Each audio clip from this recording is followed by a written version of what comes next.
नोरमा group, जो सोचता है वो करता है। आपके अपने सपनों का आशियाना। नमस्कार, भारत लाइव देख रहे हैं आप। केंद्रीय कर्मचारियों को 8वां वेतन आयोग की सिफारिशों का बेसब्री से इंतजार है।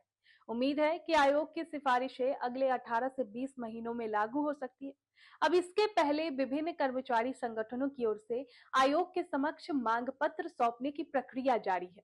अब इसी क्रम में केंद्रीय सरकार स्वास्थ्य योजना से जुड़ी एक अहम मांग सामने आई है। केंद्र सरकार के कर्मचारियों और पेंशन भोगियों के लिए स्वास्थ्य सुरक्षा का प्रमुख आधार मानी जाने वाली इस योजना में बड़े बदलाव की संभावना जताई जा रही है।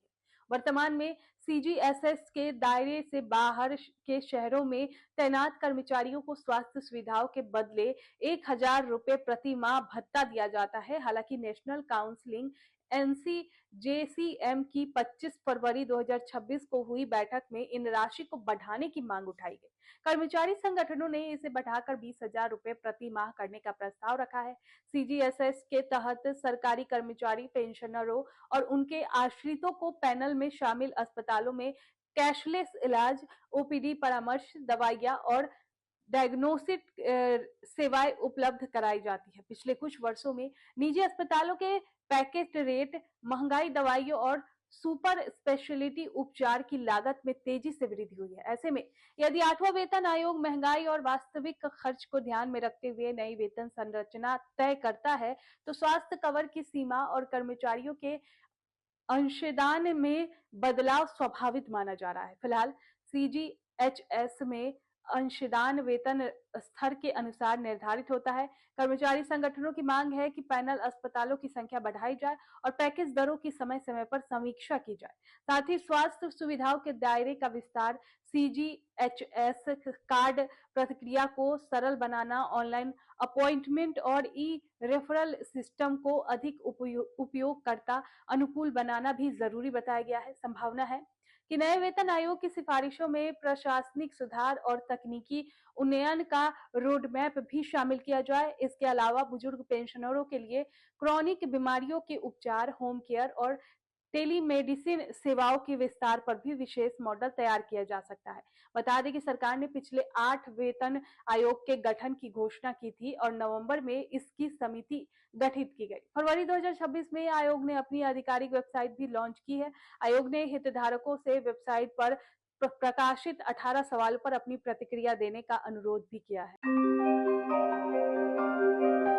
आपके सपनों को हमने सजाया है, ई होम्स पैनोरमा को हमने बनाया है। ई होम्स मेरा एक सपना था जिसपे मैं पिछले 4 साल से काम कर रहा था। हमने जो बनाया है वो सबने है माना। ई होम्स पैनोरमा में हो आपका भी आशियाना। और फाइनली हमने 2021 में इस प्रोजेक्ट को लॉन्च किया। बहुत लोग अप्रिशिएट कर रहे हैं कि पूर्णिया जैसे शहर में, बिहार के, एक तो बिहार की बात करें उसमें भी पूर्णिया जैसे छोटे जगह में इस तरह का लाइफस्टाइल देना, ये सुन के हम लोगों को बहुत अच्छा लगता है। ई होम्स में हमने कुछ और भी किया है, जैसे हम जिस जगह में रह रहे हैं हमारे फैमिली सिक्योर हो, उनको सिक्योरिटी का ध्यान में रखा है। आपकी सुविधा और सुरक्षा आपके लिए खास है, ये आपका विश्वास है। इसमें आर्टिफिशियल इंटेलिजेंस का 7 लेयर सिक्योरिटी का हमने इस्तेमाल किया है। लस ग्रीन कैंपस को बनाया है। यदि हमारा बाउंड्री वाल है तो वो वर्टिकल गार्डन है। ये जितनी भी फैसिलिटी होता है एक इंटरनेशनल टाउनशिप में ई होम्स है, ये हम लोग विश्वास नहीं कर पा रहे हैं। जो भी हमारे मित्र, दोस्त या जो भी हमारे बाहर के बाहर आते हैं तो हम लोगों को बहुत अच्छा सुनने को मिलता है और बहुत अच्छा क्रेडिट मिल रहा है। वो सारा हमने सिर्फ एक बिल्डिंग नहीं बनाया, हमें एक बहुत अच्छा लाइफस्टाइल दिया ई होम्स में, और मेरा एक सपना था जिसको मैं आज फुलफिल होते हुए देख पा रहा हूँ। ये आपका आवास है। ई होम्स पैनोरमा में अब आपका निवास है। E homes panorama, luxurious lifestyle redefined. Panorama group, जो सोचता है वो करता है। अगर ये वीडियो पसंद आई और वह बिहार के राजनीति और बिहारियत से सरोकार रखेनी तो सब्सक्राइब बटन दबा के चैनल के सब्सक्राइब कर ली। ओजे एगो घंटी बा, ओकरा बटन दबा देला से कुल सटीक और मारक खबर रुआ मुफ्त में मिल जाई।